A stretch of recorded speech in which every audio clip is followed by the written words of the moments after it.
Hi everyone! What's up? It's Tay here and I'm back with another video. So for today, magre-review ulit tayo and i-review ko itong Generation Happy Skin Active Love Your Lips Set in Fierce and Powerful. Recently, kakalabas lang neto. 6 days ago ko lang to in-order, tapos ngayon lang dumating kasi I'm here in Baguio. Medyo natatagalan pag dinideliver here sa house namin. Pero at least nakuha ko nung kaka-release pa lang neto.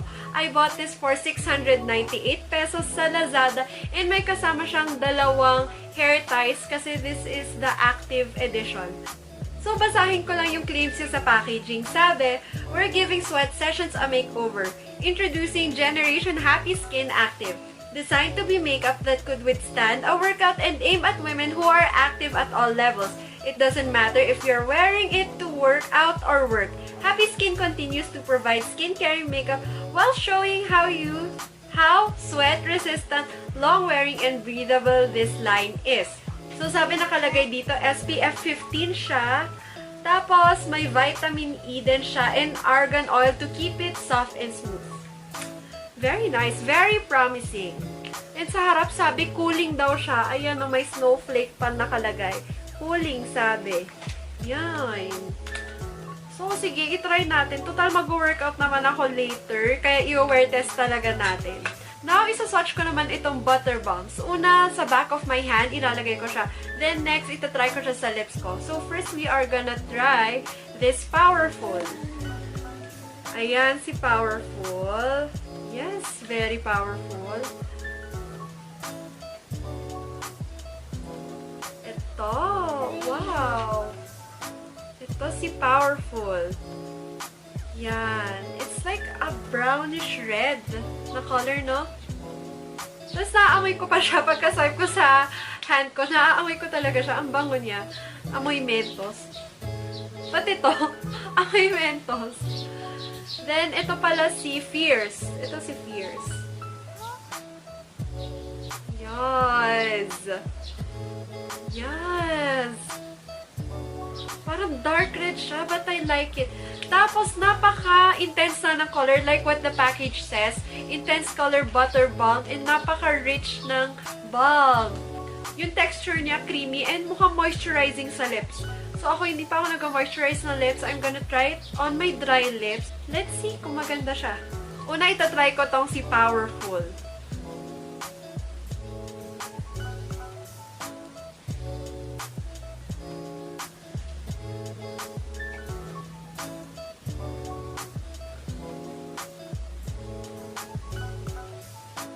I like this Powerful, ah. Parang kakolor yung natural lip.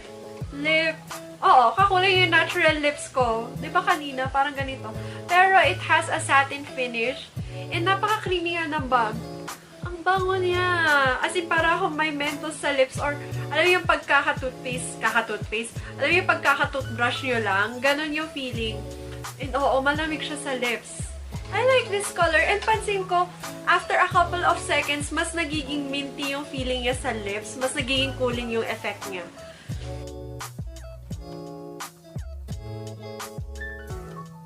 And now, itatry ko na itong si Fierce. Si Fierce, itong dark shade.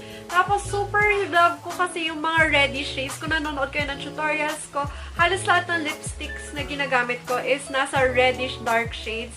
Kasi I'm not the type of person who loves wearing nude shades. Ewan ko, it's just my personality.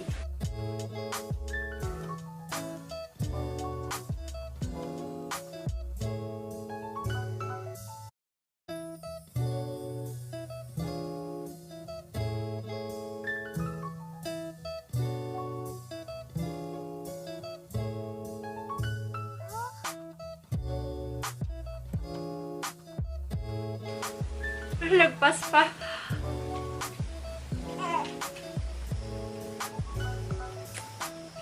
Wow. Okay, golden hour kasi habang nagfi-film ako, so nakikita nyo na yung sunlight. I'm using natural sunlight, kaya ganito. Sorry.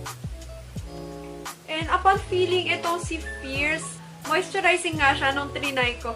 And, oo nga, sa unang swipe, hindi mo masyadong mararamdaman yung cooling effect. Maaamoy mo lang siya.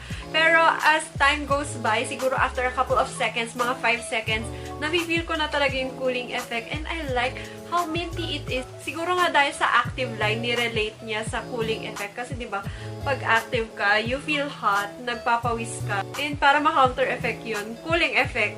Ako lang ba yun? Ako lang ba nag-iisip ng ganun? Pero, good idea naman. Para kahit mainit lahat, malamig yung lips. Para masyado atang intense itong fierce na color. Teka, ita-try ko siya i-gradient. Pero to be honest, pag mag-gym ako, nahihiya akong magmakapal na lipstick. Kasi mamaya iniisip na nagpapakit lang ako sa mga lalaki. Eh, di ba, nung nag-gym naman ako, I go to the gym to work out. Pero ngayon, I don't go to the gym anymore. Sa bahay na lang. Nilinis ko lang yung edges, tapos dinam ko ng konting tissue para hindi masyadong harsh yung color. And now, na ninipisan ko siya, ang ganda pala. Kahit konti lang pala sana nilagay ko, no? Siguro isang dampi lang, tapos kinalat ko na lang palabas. Now, na super bet ko na yung lips ko. Gagamitin ko yung freebie nila na hair ties. Thank you. And I'm gonna start working out. Buti tahimik ka ngayon, no? Mag-workout ako. Wait ka lang, ha?